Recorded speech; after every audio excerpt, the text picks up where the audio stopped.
Hey guys, and welcome back to my channel. So today we're going to be doing a gut-friendly what I eat in a day to help with bloating, moods, mental health, physical health, just kind of a massive umbrella of different things. So the reason why I'm focusing on gut health is because our gut is like our second brain. It plays such a role in how we feel, not just physically but mentally as well. That's why I listed off a few mental things, but mainly it does help with our physical. So if you're someone that really struggles with bloating, raise your hand. And anyone that struggles with like food intolerances, massive mood swings, like irregular mood swings, depression, anxiety, ADHD, if you're on the spectrum, honestly it just, like I said, covers an umbrella of different things, because like I said, our gut plays such a role because it's like our second brain. So the foods I'll be eating in my what I eat in a days are all tailored to improving gut health and microflora. A lot of us have quite damaged guts and gut health for various issues, mainly because, well, particularly here in Australia and I know in the US, we spray with pesticides, particularly glyphosate, which is in like Roundup and things like that, and that causes huge issues because it basically makes our guts sterile. It's like an antibiotic, it just kills everything, good and bad, which is not good. So that then leads to digestive issues, and I've been someone that struggled with digestive issues for close to 15 years now. So I'm working on healing it, particularly this year. And what I eat in a day is basically tailored around this book that I've been reading. It's called The GAPS Diet, and it's written by Natasha Campbell McBride. Fantastic read, definitely recommend, particularly if you're a mother that has kids with gut issues or mental health issues. So good, super interesting read. But basically she's written a cookbook and put heaps of different recipes and things in. I will show you in one of the clips. I took a little shot of it so you'll be able to see the cover of it, but it's so fascinating and it's tailored around improving our gut health and also traditional cooking practices. So in our ancestral times we understood a lot of practices in terms of how to prepare foods and how they can improve gut, particularly like fermentation, so fermented vegetables like kimchi, sauerkraut, and also like eating fermented dairies, yogurts, cheese, kefir, but done in a proper way, not in like your store-bought way with heaps of preservatives and additives to obviously keep its shelf life and make it like that thick, nice consistency. And even how we cook and eat like meats and things like that, where our ingredients are coming from. Honestly, I could just go on and on and on, but I'm gonna just show you guys what I eat to help tackle bloating, gut irritability, gut intolerances, and how I'm healing my gut from the inside out. Now, full disclosure, I filmed this over a few days because what I eat in a day is different from day to day. It does have similarities, like the foods that I'll show you I do eat pretty much most days, but like my dinners and things like that I change up. So just wanted to be, I guess, transparent with you on that regard. So if you're interested in improving your gut and just what I eat in a day and getting some tips and tricks on that and things, please stay tuned. Make sure to like, subscribe so you can stay tuned for more videos like this, and I know if you guys enjoy this kind of content. Alright, without more rambling, let's just get to it. Okay guys, so to start off my days, I've been so proud of how consistent I've been with my supplements. I'm a big believer in supplementation just because our diets or our food now lacks a lot of nutrition, so it's important to supplement where needed, and it's very individual. So make sure to get tested to see what nutrient levels are low for you, and if you do need to even supplement, because you might not. For me, the supplements I take on the daily lately are my slippery elm powder, which helps to reline and heal my gut lining. It's something fantastic if you're someone who suffers with leaky gut. I also take it alongside my two other powders, which is the chlorophyll powder and also magnesium powder. It's super important to take magnesium daily because with our high sugar diets we are usually depleted in magnesium. That's just something to keep in mind.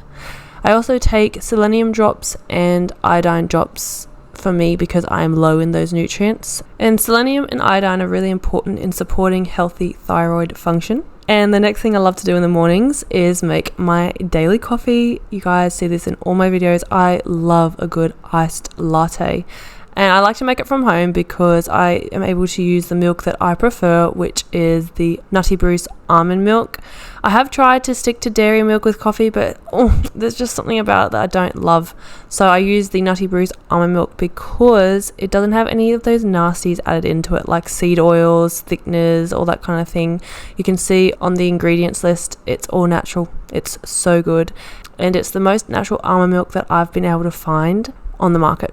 I've been trying to avoid seed oils because I know how detrimental they are to your gut health, as well as causing high inflammation in the body. And these days, so much food contains seed oils, particularly if you're eating out a lot or you're cooking with these seed oils like sunflower oil, vegetable oil, canola oil, all those kinds of things. They're all very toxic for your body. So I steer clear from them completely, as much as I can, to a degree. Still living life, but as much as I can steer clear of them, I will. And that includes in my nut milk. So for breakfast, I've been using one of the GAP's recipe cookbook ideas, which is the vanilla chia seed pudding. And I have been loving this. It is so good. I prepare it for the week, so I make a big batch of it, and I'll show you how I do that in just a second. And I pop it into a container to take with me to work. It's so yummy. It's so easy to just top with some yogurt, and I put some fruit like a banana or whatever I have in the fridge, like a mango, it could be berries, whatever I'm kind of feeling for that day. But it is delicious and it's so quick and easy to make. So I'll show you here. I like to start off with basically 4 ingredients. I use chia, I use kefir that I've actually made myself, and I'll show you how I do that as well. I use some milk to top it up, and I also go in with some honey and vanilla essence. And the vanilla essence actually my sister makes too, so I'm really lucky in that regard. But you can use some store-bought one if that's all you have on hand, or not use it at all either. And basically what I do is, here I'm actually showing you wrong. What I do is actually put it into a jar with the kefir and milk and chia and let it sit overnight to thicken, and then I put it into my Vitamix to blend it all up, which I didn't do that correctly this day. I was trying to be kind of speedy and just do it for the video, but it didn't work as well as I hoped because all the chia clumped at the bottom. But for your reference, put it into a jar, put the honey, put the vanilla essence, let it sit overnight, and then pour it into your blender and then blend it up, and it'll be a much smoother process than what I actually did this day. Now here I'm going to be showing you how I make the kefir. You'll see here I've used raw milk from, it's called Cleopatra's bath milk. In Australia, I don't know about the other countries, but I know in Australia we're not allowed to sell unpasteurized milk as drinking milk. So they label it as bath milk here. And it's just used for bathing. But a lot of people, particularly on the Gold Coast, are very health oriented, and we like to have as raw milk as possible because it has the enzymes that you're able to digest milk with.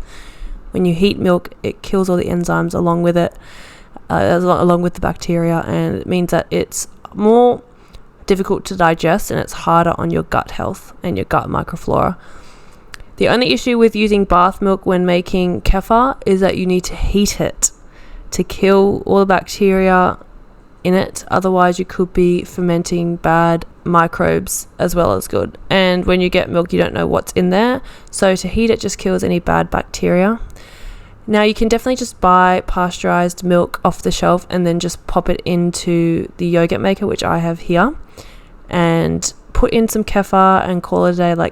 That's the process. But what I did is I wanted to use the raw milk because it does create a better quality kefir in the end. So the first step you do is you actually heat the raw milk to 82 degrees or for about 10 minutes. You want to make sure it doesn't get too hot. So what I do is I take it off the heat for a while and keep stirring until I let it drop, but not allow the heat to drop too low. So nothing below 82 degrees. And I also don't let it get too hot either, so it's not allowed to go above 85 degrees. I put it back on the stove if the heat is dropping and continue to stir for 10 minutes. Once that's done, I let it cool until it gets to 38 to 40 degrees. And it can't be any hotter because it'll kill all the bacteria. So you need to make sure it does drop to at least 40, and it does take a while. So be ready to just be stirring. Once it's cooled, pour it into your yogurt maker container. Turn it on to 25 degrees for 24 hours. Make sure you sterilize the container before pouring the milk in. I didn't show this, but I poured hot water into the container. Make sure it's not on a cold surface because it is glass and it'll crack if the temperature is too cool. I just placed it on the bench top or a wooden board, and then I just swish the hot water around and then pour it out, and that's sterilized, so all good to go. Once you've left it for 24 hours, you'll have a nice thick kind of gloopy consistency, and then I just put it straight in the fridge and pour it into containers after about a day. I let it sit in the fridge in the yogurt container for about a day, and then pour it into containers and then just use it like that. So great, so handy, love it. And it's been so great in healing and helping build a healthy gut microflora. So for like a snack or lunch, I usually don't have a big lunch because I'm just not someone that needs to be eating big meals personally. But for my lunch today, I do have lunch like proper meals sometimes, and then sometimes I'll just have yogurt and berries or yogurt and fruit, which is what I'm making. You'll see here that I'm chopping up a mango because it is summer here and the mangoes are incredible, so good. So I've just been having like a mango a day, keeps the doctor away, I say. And I'll use yogurt that I buy from the store. I haven't actually made my own yogurt yet because I need to get some yogurt maker starter. But I'll use a couple of tablespoons of this organic yogurt that I grabbed from our local health food store, and I'll also pair it with some of my homemade kefir. Kefir isn't the most beautiful looking consistency. Don't judge it by its look, judge it by its taste. It's actually really good, and you'll get used to it the more you have it. It's a bit sour, but I quite like it, and I just know it's doing so much good for my body that I'm happy to eat it. And paired with the yogurt, it's honestly so good. So this will be kind of my lunch snack. If I'm really hungry, I'll have a meal with it too, but today I just had yogurt and fruit. Sometimes I'll have berries with it. Like I said, I'll change it up depending on my mood and what I've got available in my fridge.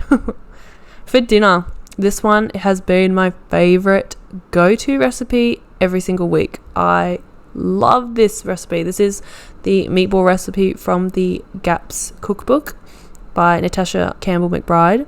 And basically what I like to do is I'll heat a bit of filtered water in the bottom of my like saucepan there that you saw, the big saucepan, and then I'll grab some mince. Now I've got the beef and offal, which is basically like beef mince mixed with about 10% organ meat or what have you, like offal basically. And it's just really good for you to have some kind of organ meat in your diet. Now, don't worry, I hear myself saying it, and I know that not everyone, including myself, can eat organ meat just straight off the bat. So it's taken me a bit to get used to it, but I'm not joking. If you have a great butcher located near you, definitely go to them because they are able to kind of create a mince consistency that you just don't notice it at all. Like, I don't notice the difference in this kind of mince compared to just normal beef mince because the way they've blended and minced the two together, you just won't notice it. Plus I put all my seasonings on, like it's really yummy. You can't taste it. Everyone in my family loves it, so it's a real hit in our household. And what I prefer to do most days, if I have available, like if I've made beef stock, I'll actually put beef stock instead of filtered water into the pot to heat up and then pop the meatballs in like you've seen here. But today I didn't have any meat stock available that I had made, so I just used filtered water. So you could use either or. Beef stock's going to do way more for your gut health and microbiome. Water is just nice to create a little soup, and you will get a bit of something from the meat stewing in the water anyway, a bit of nutrients that way, but it's way more flavorful if you have stock on hand, particularly your own homemade stock. Then I just chop up while the meat is cooking in the pot, like I'll boil it. I'm chopping up veggies to go along with it. You can kind of choose what veggies you want. I use ones that are not super inflammatory, so cabbage, carrots, sometimes I'll use celery. I've been loving putting a chili into my recipe with the onions and garlic because it just adds a little bit of something, a little bit of heat but not too much, and it all pairs together so well. And I'll pour the onion, chili and garlic into the pot first to cook the longest with the meat to add the most flavor into the water and into like the meatballs themselves, flavor wise. And then I'll pour in my cabbage and carrots to cook along for a little bit like further until they look, you know, well cooked. And then I'll pop in my tomato puree.